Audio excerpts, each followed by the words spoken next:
자, 오늘은 마가복음 44번째 시간이고요. 말씀의 제목은 십자가와 부활 사이입니다. 예수님이 십자가 위에서 숨을 거두실 때 하늘의 해는 갑자기 빛을 잃었고 성전 휘장은 위에서 아래로 찢어졌습니다. 땅이 흔들리고 바위들이 쪼개졌습니다.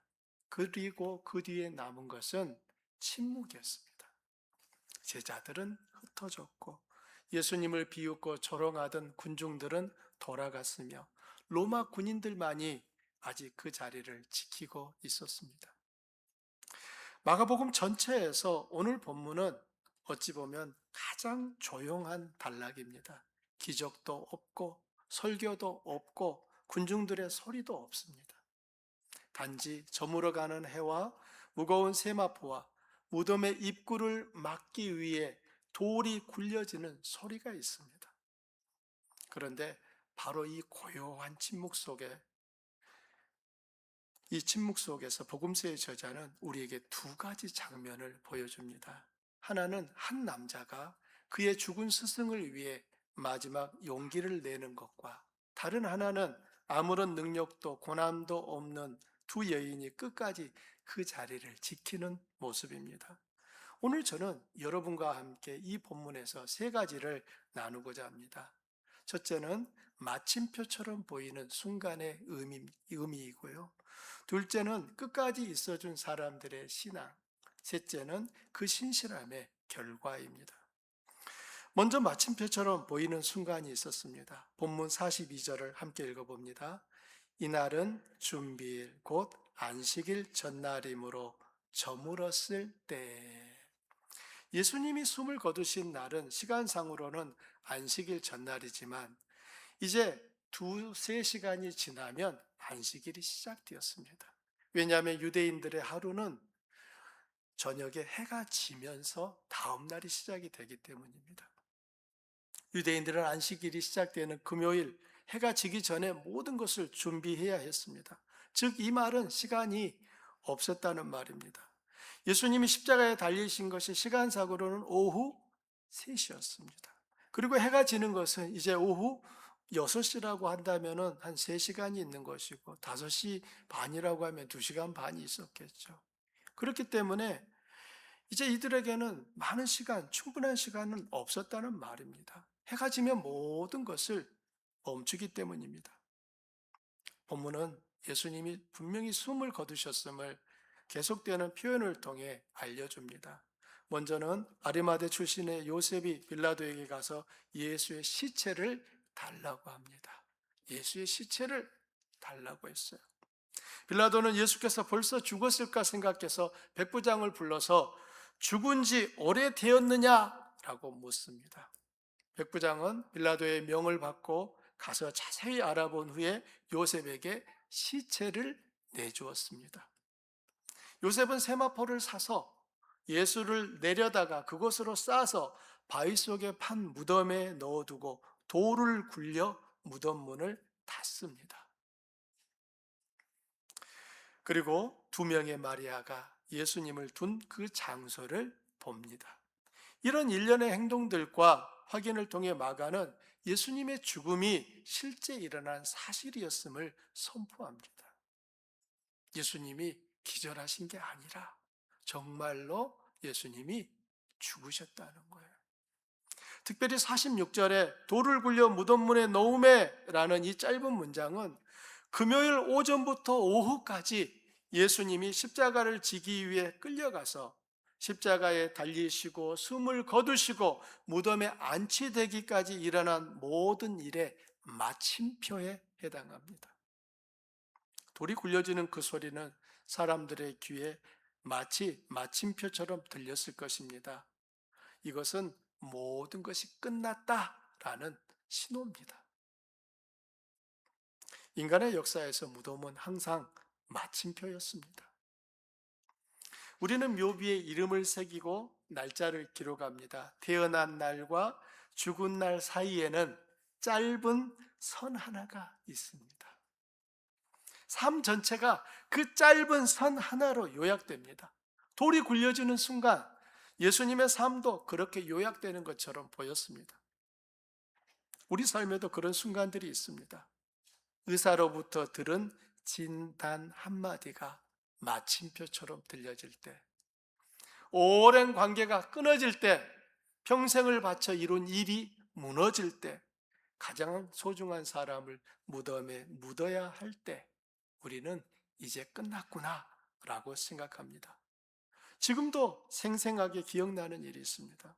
한밤중에 한국에 있는 처제가 아내에게 전화를 했습니다. 언니, 엄마가 돌아가셨어. 그 짧은 한마디는 아내에게 큰 절망을 안겨주었습니다. 전화를 끊은 아내는 벽에 등을 기대고 주저앉아 흐느끼기 시작했습니다. 뭐라 해줄 말이 없었습니다. 그 후 아내는 한동안 벽에 등을 기대고 몇 번이나 우는 모습을 자주 보았습니다. 지금도 아쉬운 것은 살아계셔서 미국에 한번 오셔서 저희들이 어떻게 사는지 보시면 좋을 텐데 라는 생각도 듭니다. 그러면 모시고 브렉퍼스트 드시러 가자고 할 텐데 라는 생각도 해봅니다. 죽음을 상징하는 예수님의 무덤은 마침표로 보입니다. 그런데 마가는 이 장면을 16장 앞에 배치했습니다. 여러분이 잘 아시듯이 16장은 예수님의 부활을 증언하고 있습니다. 이렇게 배치한 이유가 무엇일까요? 마가는 마침표가 쉼표로 바뀔 수 있음을 말하고 싶은 것 같습니다. 예수님의 십자가와 죽음 뒤에 예수님의 부활이 이어집니다. 그래서 오늘 본문은 단순한 장례 기록이 아니에요. 이것은 가장 어두운 금요일에도 하나님의 이야기 안에 있다는 선언입니다. 가장 어두운 그 금요일마저도 하나님의 이야기 안에 한 부분이라는 선언이에요. 마침표처럼 보였지만 사실은 쉼표였음을 말하고 있습니다. 사랑하는 여러분, 지난 세월 중에 마침표처럼 보였던 수많은 순간들이 있으셨죠. 그런데 그것이 영원한 마침표가 아닌 새로운 쉼표로 바뀌는 것을 수없이 경험하셨을 것입니다. 왜냐하면 하나님의 자녀들에게 영원한 마침표는 없기 때문입니다. 마침표처럼 보였던 무덤마저도 부활을 입증하는 쉼표로 바뀌기 때문입니다. 그렇다면 이 사실을 아는 우리는 어떻게 해야 할까요? 마침표로 보이는 그 순간과 상황으로 인해 절망하고 주저앉을 것이 아니라 그 마침표를 쉼표로 바꾸실 수 있는 하나님을 바라보며 일어서야 합니다.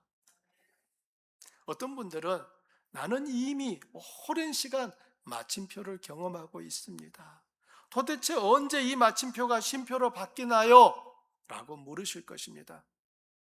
솔직히 말씀드리면 저도 모릅니다. 그런데 여러분만 그런 경험을 하는 것은 아니라는 것은 말씀드릴 수 있습니다. 시편 13편에서 다윗은 하나님께 이렇게 4번이나 탄식합니다. 여호와여, 어느 때까지니까 나를 영원히 잊으시나이까? 어느 때까지이니까 주의 얼굴을 나에게서 숨기시겠나이까? 내 영혼이 번민하고 종일토록 마음에 근심하기를 어느 때까지 하오며 내 원수가 나를 치며 자랑하기를 어느 때까지 하리이까? 즉 얼마나 더 기다려야 합니까? 언제까지 이 고통이 계속됩니까? 라는 의미의 반복입니다.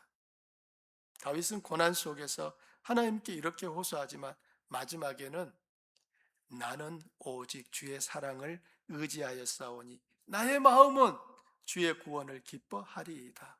내가 여호와를 찬송하리니 이는 주께서 내게 은덕을 베푸심이로다 라고 믿음으로 돌아서는 것을 볼 수 있습니다.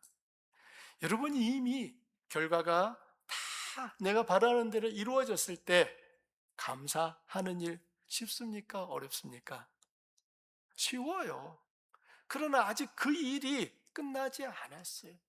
아직 여전히 그 일이 마침표처럼 보일 때 우리는 그 마침표가 쉼표로 바뀔 수 있다는 것을 바라보는 것은 누구나 할 수 있는 일은 아닌 것 같습니다. 그 마음속에 하나님에 대한 그 믿음이, 신뢰가 있는 분만이 마침표 상황 속에서도 쉼표를 바라보는 일이 가능해지는 것 같습니다. 저는 우리 성도님들의 삶이 이와 같이 마침표가 하나님의 자녀들에게는 영원한 마침표가 없다는 사실을 기억하며 마침표처럼 보이는 그 순간, 그 상황 속에서도 주님을 향하여 믿음을 지켜갈 수 있기를 부탁드립니다. 두 번째는 끝까지 있어준 사람들의 신앙입니다. 첫 번째 사람은 요셉이에요. 그는 아리마대 출신인데 마가는 그를 43절에서 이렇게 기술합니다. 여러분 함께 읽어보세요. 이 사람은 존경받는 공회원이요 하나님의 나라를 기다리는 자라. 누가요? 요셉이. 요셉이 그렇다는 거예요. 여러분, 공회원은 오늘날로 말하면 국회의원에 해당합니다. 본문을 보면 요셉은 그날 누구보다 바쁘게 움직인 사람이었습니다. 43절을 보십시오. 아리마대 사람 요셉이 와서 단돌이 빌라도에게 들어가 예수의 시체를 달라 하니, 운명하신 예수님의 시신을 총독 빌라도로부터 인계받은 사람은 예수님의 어머니도 형제들도 혹은 제자들도 아니었습니다. 뜻밖에도 아리마대 출신의 부자이고 공회원인 요셉이었습니다. 여기서 이 당돌이로 번역된 헬라어 톨메사스, 이 단어는 단순한 대담함이 아닙니다. 두려움이 있음에도 불구하고 그것을 넘어서는 용기를 뜻할 때 톨메사스라는 이 단어를 쓰고 있습니다. 요한복음은 요셉이 유대인들이 두려워 예수님의 제자임을 숨겼던 사람이라고 기록합니다. 유대인들이 두려워 자기가 예수의 제자라는 것을 숨겼던 요셉이 지금 어떻게 하고 있습니까? 총독 빌라도에게 나아가서 아무도 하지 않는 그 일을 요청하고 있는 거예요. 나에게 예수님의 시체를 넘겨주시오. 아리마대 요셉은 한때 자신이 예수님의 제자인 것이 사람들에게 알려지는 것을 몹시 두려워한 사람이었습니다. 여러분, 왜 두려워했을까요? 잃을 것이 많거든요. 잃을 것이 많아요. 그런데 그는 지금 빌라도 앞에 서서 예수님의 시신을 달라고 요청하고 있습니다. 이것은 결코 쉬운 일이 아니었습니다. 왜냐하면 예수님이 살아계시다면 모르지만 이미 돌아가셨기 때문이에요. 모든 것이 끝입니다. 끝났어요. 만일 예수님이 살아계시다면 어떤 놀라운 기적을 일으킬 수도 있고 군중들의 마음을 움직여서 상황을 역전시킬 가능성이라도 있지만 지금 예수님은 십자가 위에서 숨을 거두셨습니다.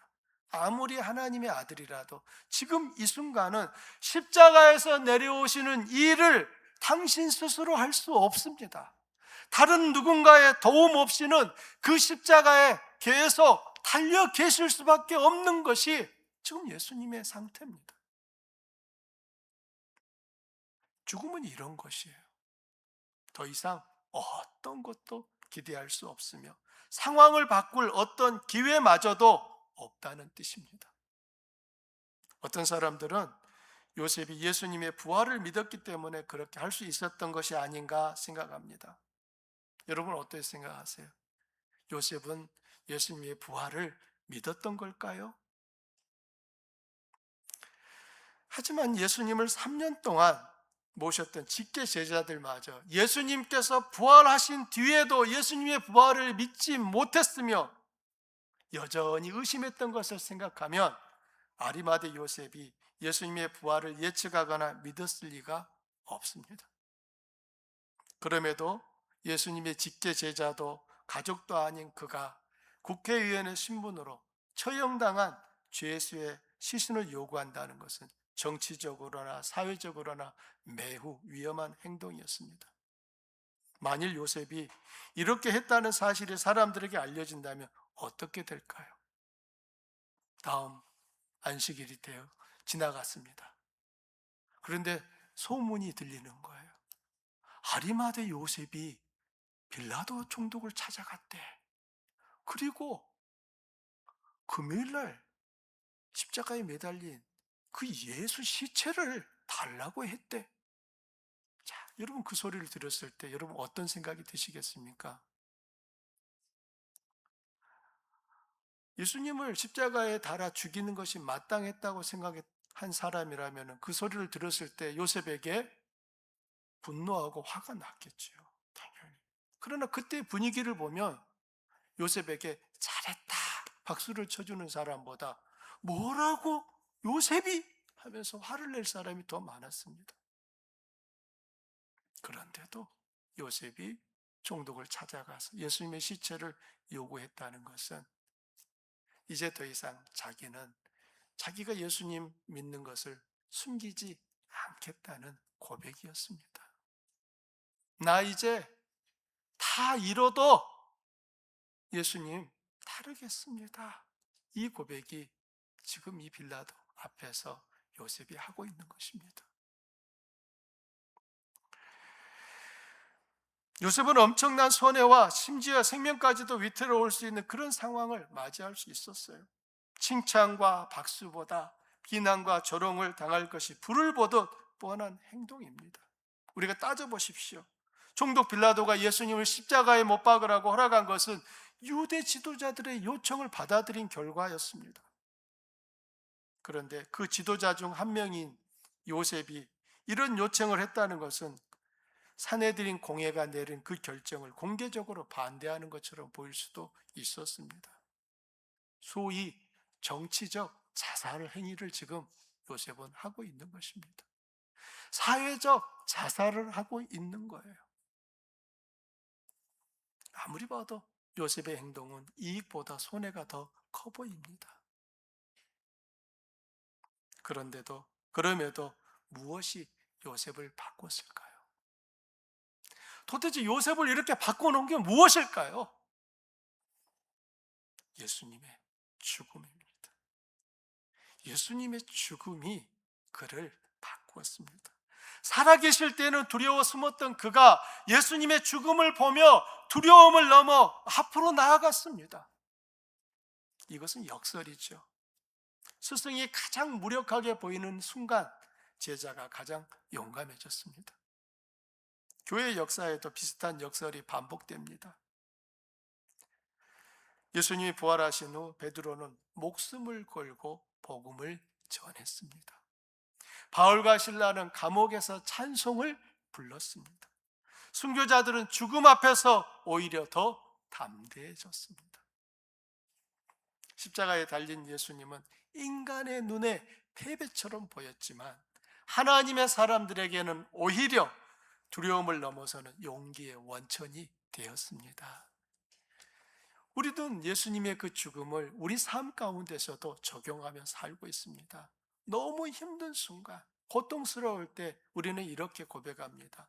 예수님도 그러셨는데 내가 당하는 이 아픔이 고난이 예수님이 십자가에서 당하신 것보다야 어찌 더 클 수 있겠어.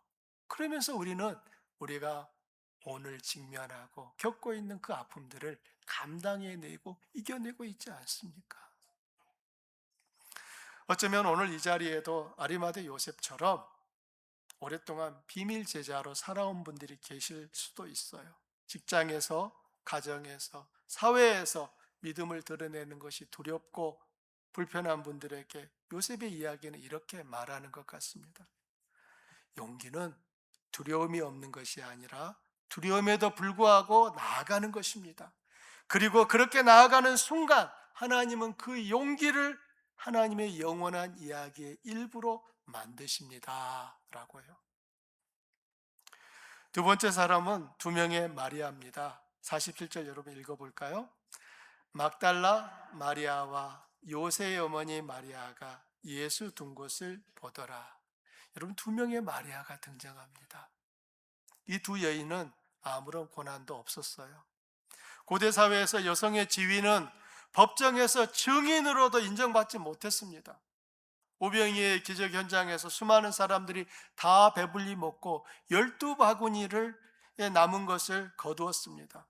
그리고 그 빵과 물고기를 먹은 사람의 수를 세었는데 여자는 그 수에 포함하지 않았습니다.